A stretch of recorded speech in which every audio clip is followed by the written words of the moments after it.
The relationship between crypto and Washington, D.C. has been a complicated one. They're worried we'll fleece their constituents and destabilize their financial markets. And we're worried they'll regulate us into oblivion, stifle innovation, and make it impossible for the US to maintain its competitiveness. But every once in a while, just the right campaign donations have been made, just the right lobbyists and industry insiders have had the right conversations, and it can start to look like policy is actually on the right track and will actually get the right laws. Ready? Let's go.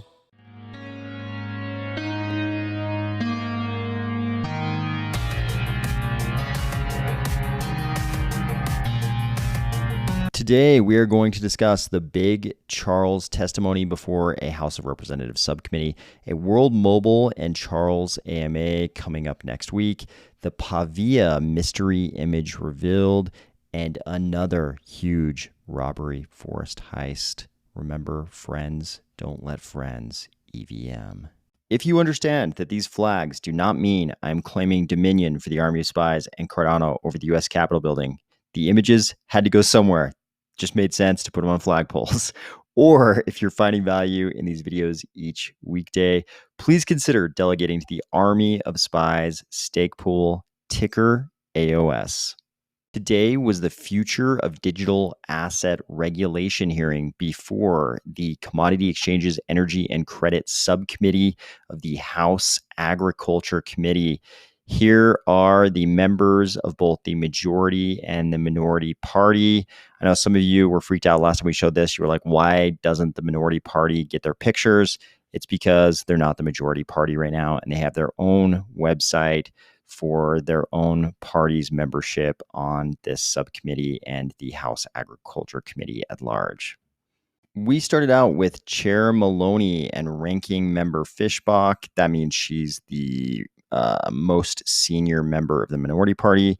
And there was lots of talk about a gap in regulation and an obligation to do something about crypto. But there was also an acknowledgement that half of American adults have owned crypto, which is on par with stock ownership. So the implication was, whoa, half of American adults maybe own crypto, according to polls.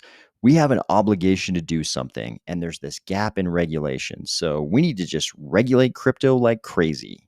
Then we got the witnesses, starting with Vincent McGonagle of the CFTC. People will certainly be divided on whether or not he bears even a passing resemblance to his more famous sister sitting on the faculty of Hogwarts. But he actually did a great job throughout this hearing, sort of playing the innocent regulator. It was like, oh, what's that? You'd like us, the CFTC, to regulate crypto? I guess we could do that. That'd be okay. We could regulate crypto, which is pretty much exactly what crypto needs. We don't want to seem desperate to have crypto regulated by the CFTC, but we're kind of desperate to have crypto regulated by the CFTC. In his opening remarks, he talked about all the things you'd expect, basically sound regulation of the derivatives markets and etc. He also mentioned their regulation of Bitcoin and Ether futures products and the CFTC's 25 enforcement actions related to digital assets.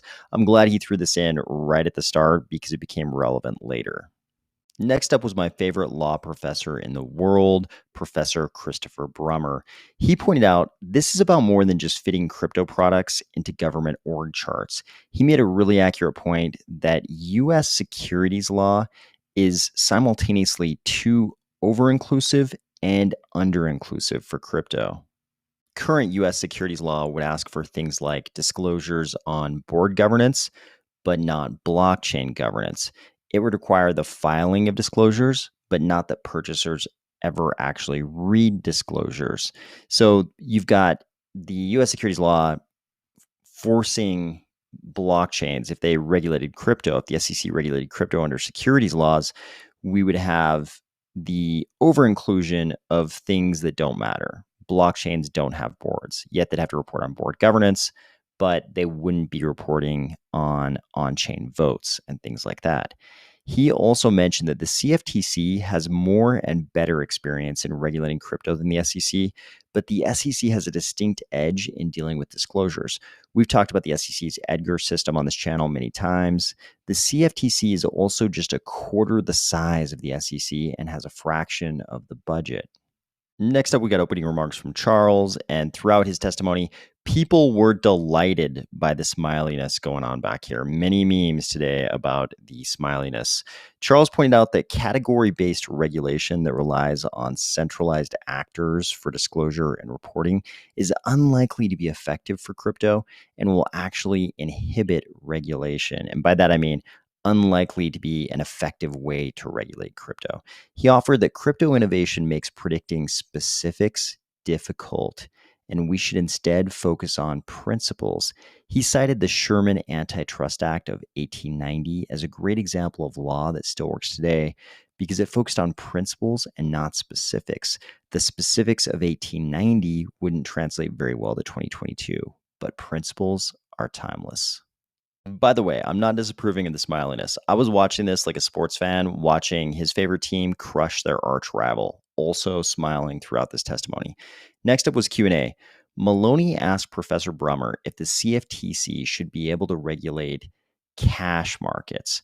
Brummer said the CFTC could do it if they were staffed and funded, but any agency overseeing crypto markets would need a new mindset since crypto is fundamentally different. Maloney also asked about Brummer's assertion we would have to revisit fundamental assumptions embedded in our securities and derivatives law. Brummer pointed out the assumption in securities law that the company has material non-public information doesn't really fit the crypto blockchain consensus because in a blockchain, a lot of that kind of information is already public. That information is already out there. It's not really non-public information in a lot of cases like it would be with a normal private US corporation. And when they talk about cash or spot markets, what they're really talking about is a market where the purchaser buys some asset. They purchase some asset and delivery of that asset happens immediately. This is in opposition to what happens in like a futures market. In a futures market, that doesn't happen. Going back to Professor Brummer's answer to the question whether or not the CFTC should regulate cash or spot markets, he said because a lot of that information is already on the chain, you get this situation in blockchains where the experts can read all the information on the chain, but that information might not be as accessible to the average retail investor. So with blockchains, we should focus on more consumer protections and disclosures that the public will actually read as opposed to what we have going on in our normal regulation of securities. Brummer again asserted the CFTC is up to the job of regulating crypto as long as it's resourced well. And the implication throughout this hearing was that everybody on the panel of experts, at least, was strongly asserting that the CFT could and should do the job, but they're going to need more staff and more budget to do it. Maloney then went back to Professor McGonagle's brother and asked what it would look like if the CFTC got direct statutory authority to oversee the cash spot markets and crypto. And McGonagle gave a really vanilla bureaucratic answer, which is great. Again, he's doing this sort of thing like, oh, regulate crypto? Yeah, we could do that. We're just going to need some more budget and some more staff. Maloney also kind of helped us out here by asking McGonagle a leading question about whether the CFTC was more qualified to regulate crypto spot markets because there's so much speculation in crypto markets, and the CFTC is better set up to deal with highly speculative markets. This was great. This was the first indication that maybe Maloney is already sort of sold on the idea of housing crypto regulation with the FTC. It seems like there's a lot of sort of background pressure to push it over into the CFTC, and there's a lot of good arguments for that. I mean, everybody can see what's going on with XRP and the SEC. You could certainly make the case that that's not a great relationship between a regulatory agency and industry, and things aren't going well in that case for the SEC. So I think it's already sort of a situation where the policymakers are like, let's not just keep doing that SEC and crypto thing. And then we're coming up with a lot of other reasons why maybe the CFTC is a great place for that regulation, anyways. Representative Fishbach then asked McGonagle about the CFTC having a reputation as a principles-based regulator. And this turned out to be kind of an important theme throughout the hearing, and I think one that the crypto space can use to its advantage quite a bit. McGonagle said they have 23 core principles for markets that the CFTC regulates that set up the obligations a regulated entity must comply with in order to list a product for trading. She also asked him to push back on critics who say the CFTC is a light touch regulator, which he did by emphasizing how seriously they take their enforcement program. She then turned to Charles on the crypto as commodities versus crypto as securities question. But before we go to that, I think it's interesting to note that this is really the crux of what's going on. Everybody is sort of the opinion that the CFTC is the light touch regulator who is a principles based regulator, and the SEC is the very heavy handed regulator that is sort of an enforcement based regulator. But at the same time, the SEC does also have this big focus on disclosure. So it's not all enforcement, but certainly out of the two, it's obvious there's a reputation in the CFTC as being the lighter, friendlier regulator, and the SEC as being the heavy handed enforcement based regulator. On the crypto as commodity or crypto as security question, Charles said it's all about what public policy considerations you want to satisfy. And on disclosure, crypto is the most transparent financial industry ever. So the problem with crypto is not necessarily going to be disclosure. That's often a big problem we have in the regular sort of equities security industry. The non-public material information that the insiders of the company have, but that the public has no access to. That's not the problem in crypto, because in a properly organized and running blockchain ecosystem, everything should be on the blockchain and available to the public. Certainly, there are some bits of information and data that don't end up on the blockchain, but there's this ethos of transparency in crypto, anyways. So, usually, all of that information ends up sort of in the public domain anyway, or at least it should as an ideal. Charles also suggested we should not fall for the temptation of trying to categorize crypto or of deciding who is the more permissive regulator, back to that issue about the CFTC being the light touch regulator and the SEC being the heavy handed regulator. He said we should decide what risks we want to guard against.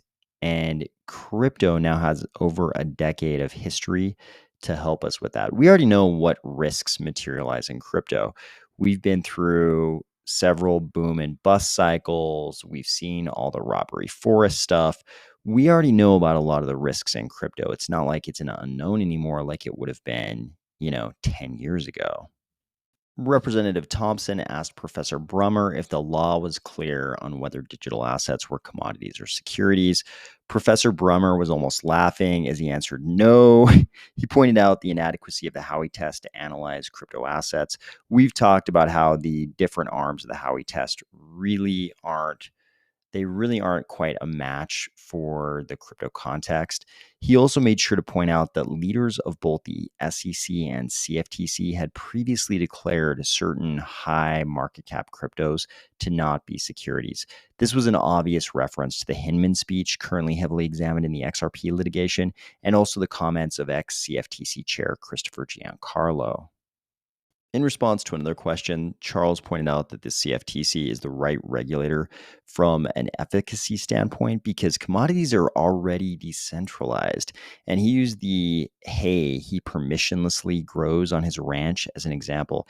He suggested on this short time horizon that having a really good definition of decentralization and then regulating assets as commodities, if they meet it, would probably be the best thing. I thought the comparison to commodities as another thing that's already decentralized that the CFTC already regulates was pretty genius here. That was a very, very good comparison by Charles. And I think that probably rang very true with a lot of the subcommittee members. And you'll notice the smiliness continues back here. Even this guy is like, how can the smiliness continue? This is amazing. Next up, we got questions from Representative Scott. And I think you can tell just by looking at his suit and his haircut here that he's the kind of guy who would be very concerned about crypto. Don't need those crypto guys coming into my town bringing their NFTs and DAOs and whatnot. This DAO business is un American. They can go vote at the polls like everybody else. Representative Scott was worried that the CFTC was too small to oversee 20,000 crypto assets. Charles responded that the IRS will never be big enough to audit every single American, even if we quadrupled the IRS. But self-regulatory organizations and self-certification and algorithmic regulation can work with crypto. Just like it's not the US government that does all the KYC, AML, it's actually the banks. Representative Scott also said he wouldn't want Americans to have over 5% in crypto. And he got real serious. He really would feel uncomfortable. He would not be comfortable with Americans having 5% of their portfolios in crypto. It was like he was talking about arsenic in the drinking water. He was very uncomfortable with that thought. Representative Feenstra asked McGonagle about the definition of decentralization, and McGonagle's answer was interesting. He basically said the CFTC doesn't currently look at decentralization. They're concerned about things like why parties might want to trade an asset, whether the markets for that asset have sufficient liquidity. Those are the kinds of things they look at. They don't currently, from their perspective, decentralization isn't something that they're concerned with. They just currently have digital assets as falling under the definition of commodities. And I don't think this is like a naive thing. Like the CFTC doesn't know there's this concept, this notion of decentralization. I think it's more they're saying to Congress, hey, we need you, Congress, to give us explicit authority. You need to pass some legislation giving us explicit authority over crypto. And then we can get into all those kind of things. We can get into the decentralization business, but we need you to pass, the big, and this, I'm putting a lot of words in his mouth, but I think what everybody in Washington would like is if Congress would just pass some kind of definitive, comprehensive crypto legislation package and say, hey, CFTC, and this is the part that crypto would like, not necessarily everyone in Washington, but crypto would like it if they would just say, hey, CFTC, you have explicit legislative authority from the legislative arm to oversee crypto. And then the CFTC could get into all these things. CFTC could get into determinations, if some kind of comprehensive act is passed with some kind of a definition of decentralization, then the CFTC could start applying that definition of decentralization to various crypto products. But as it stands now, it makes sense. Why should the CFTC try to get into the business of determining what is decentralization if Congress can't even pass a bill that says, hey, here's our definition of decentralization? At the very last minute, as time was running out, Representative Cloud and Charles got into kind of an unexpected segue about big tech and algorithms and the social credit dystopia that we're seeing right now in places like China. And Representative Cloud was mainly concerned about the privacy rights of Americans and how all things algorithmic might sort of cut against and grind down that privacy of Americans. Charles had a good answer to this. Charles focused on open sourcing the algorithms, open sourcing the development of these algorithms as important to avoiding that degradation of the privacy rights of Americans. Because obviously, Charles is suggesting algorithmic regulation. Earlier in his testimony, he talked about algorithmic regulation as a way that Congress can be sure that these understaffed federal agencies like the CFTC can actually handle the crypto space, which is huge and has a huge number of coins in it right now. But I thought this was interesting that there was such a good answer for the algorithmic thing. I always thought with CBDCs and crypto in general and the idea of, any kind of automated algorithmic regulation, there was always going to be this faction of policymakers in Washington who were going to shy away from that because they don't they don't really understand the crypto space, and their worst fear is this sort of China social credit, algorithmic ordering of society kind of thing. But I think the open source counter argument is a great way to dispel those fears.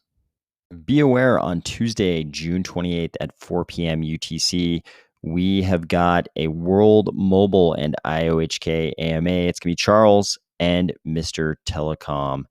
That one should be good if you are interested in what World Mobile has got going on. You remember a couple weeks ago, I think it was a couple weeks ago, we talked about this post Pavia made, and they had this mystery building, they had this mystery structure of some type, and they were basically asking people to guess what it was. And it kind of looked like, like a spaceship hangar or something. It was very unclear what it was. Turns out it's the entrance to the stadium. They say a while ago, just for fun, we asked you what you thought something was. The answer is the Pavia Stadium entrance, and it's huge. We have big plans for the stadium. Congrats to those who guessed correctly. And they also show, I'm guessing, a Ready Player Me avatar wearing some kind of a furry onesie. Looks like maybe a rabbit or a kitten or a bear or something going into the stadium. I'm really curious to see if these metaverses can actually do cool stuff in the stadiums. Like, I don't even know what would really be cool, but I hope they're able to do something cool. I've been to little performances in Decentraland where they would have like a legit DJ there, and I'm kind of on the fence as to whether or not those can be very cool. I mean, they weren't bad, but can they be very cool? Can you actually have something going on, some performance going on in a stadium or some kind of venue in a metaverse and have it be very cool? I'm very curious to see. Guys, it's out of control. We've gone too far. This is too much. I've got to the point where I'm just going to start saying it. Friends shouldn't let friends EVM. It's too much. The robbery forest is too much of the EVM world. The robbery forest has slowly grown over the entire EVM world, like some kind of an organic residue that has sort of infected the entire sphere. There's too much. We see too many of these thefts, and they're way too big. Here we see Harmony saying, the Harmony team has identified a theft occurring this morning on the Horizon Bridge amounting to approximately 100 million USD. We have begun working with national authorities and forensic specialists to identify the culprit and retrieve the stolen funds. We have yet to see if any crypto ecosystem can defy this trend of these gigantic heists constantly taking place. My hope is that it's us. My hope is that the Cardano ecosystem does not result in as many thefts as we've seen in the EVM world. But I mean, so far, I would be hard pressed to lock up any assets that I cared about whatsoever in any EVM platform. There are just too many thefts. There's too many, especially with the bridges. The bridges are like the greatest source of stolen money ever. It's incredible. These are gigantic. 100 million. These are gigantic heists, and they're happening all the time. It's gone too far. Friends shouldn't let friends EVM. I hope you've had a great week and that you've got awesome weekend plans. I will talk to you soon.